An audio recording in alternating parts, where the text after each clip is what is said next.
คนอุ้มน้องขอบใจอะไรเด้อโอ้ใจขอบใจเด้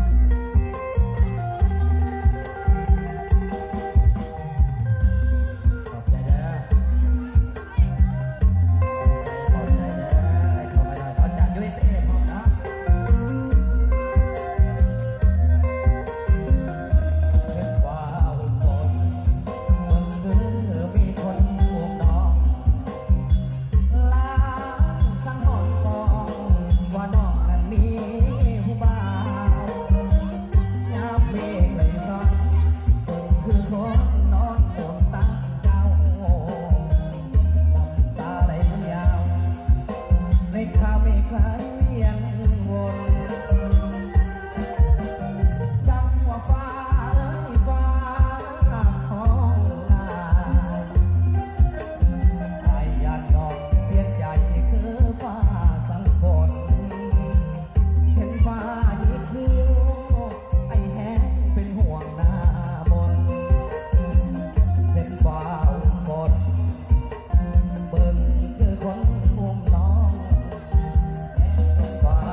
คือจะมีคนมาอุ้มแฟนอา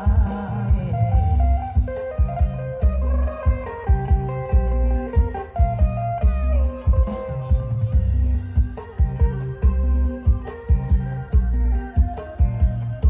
ขอบใจเพื่อนทุกคนนะครับเนาะ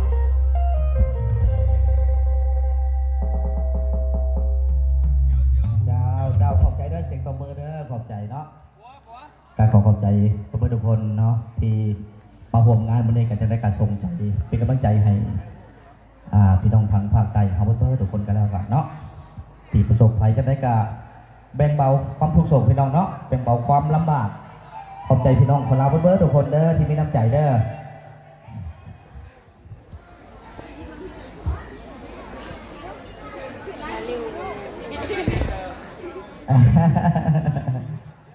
เจ้า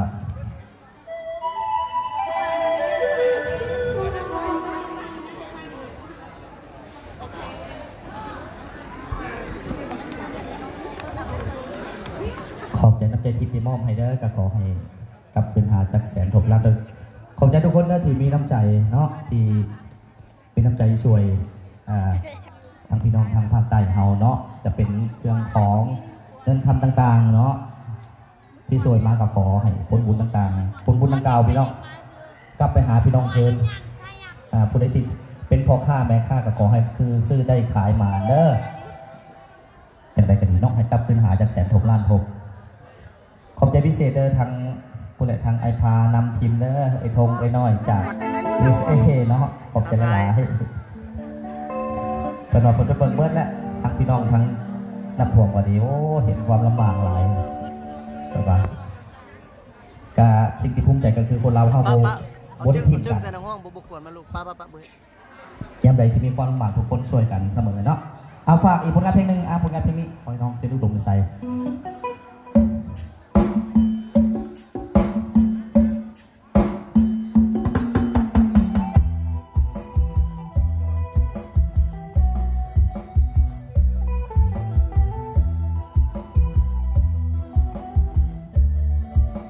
ยกเลยเด้อพี่น้องเด้อยกเลยเด้อมันตัดสินใจเกิดเนาะป้อนได้เนาะ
ากก่อนลำให้เนาะ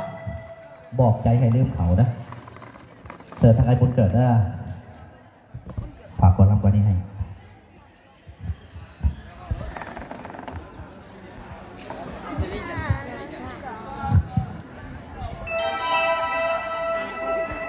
นี่จะว่าฟอนได้พี่น้องเด้อยกไปเรื่อยเลยเด้อมันจังสิใจขึ้น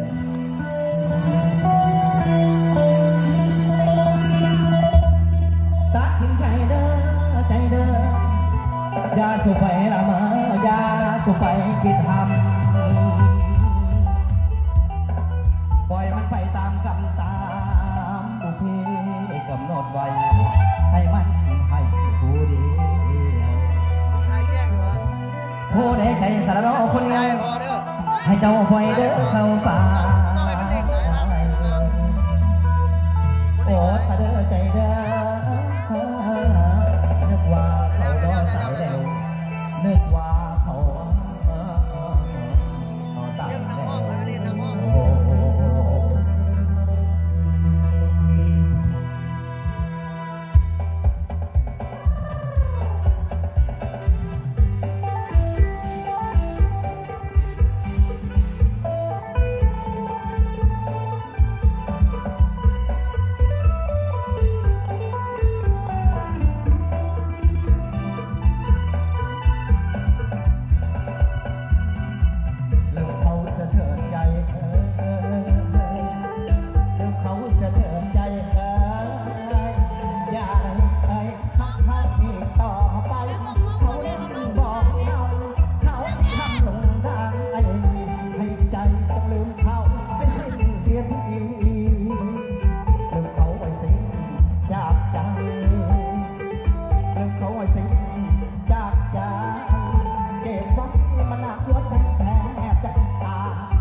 น้ำใจและขอบใจทุกคนที่มอบน้ำใจที่ผ่านพร้อมเนาะ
นี่เขามาเก็บเงินแล้วนี่นะเพชรต่อได้เพชรเด้อ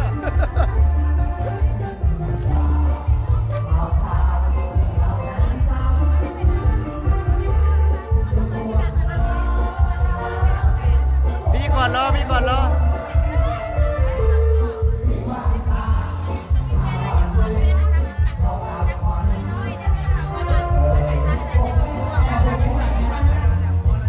เอาสามีก่อนเด้อ FC ทั้งหลายเนาะ